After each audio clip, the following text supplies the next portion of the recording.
মিরপুরের একাডেমি মাঠে দাঁড়িয়ে থাকা এই কাঠামোটাকে দেখলে একসময় মনে হতো বাংলাদেশ ক্রিকেট বুঝি নতুন এক অধ্যায়ে পা রাখতে যাচ্ছে।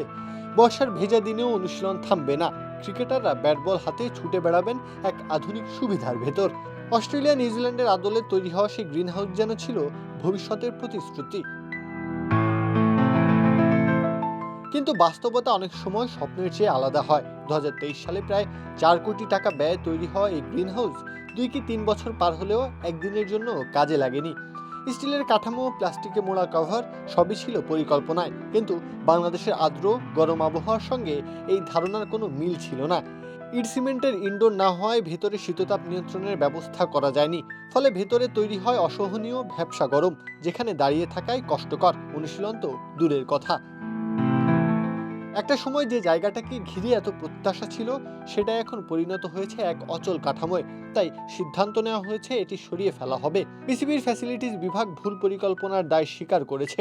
বাংলাদেশের বাস্তবতায় এই ধরনের কাঠামো কার্যকর হয়নি, বরং জায়গা নষ্ট করেছে। ক্রিকেটারদের কোনো উপকারে আসেনি বলে এটিকে আর টিকিয়ে রাখার যৌক্তিকতা নেই। এই গ্রিন হাউসের ধারণা এসেছিল ভিনদেশি মডেল থেকে। অস্ট্রেলিয়া ও নিউজিল্যান্ডের বর্ষা বা প্রতিকূল আবহাওয়ায় ক্রিকেটাররা এমন কাভার্ড সুবিধায় অনুশীলন করেন। সেই অনুপ্রেরণাতেই আগের বোর্ড এটি তৈরি করেছিল। কিন্তু যে বিষয়টা চোখ এড়িয়ে গিয়েছিল তা হলো একই কাঠামো সব জায়গায় কাজ করে না।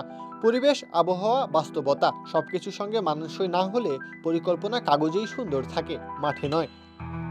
তবে বিসিবির নতুন ভাবনা আছে। গ্রিনহাউস সরিয়ে একাডেমি মাঠের পশ্চিম অংশে তৈরি করা হবে 37টি পিচ।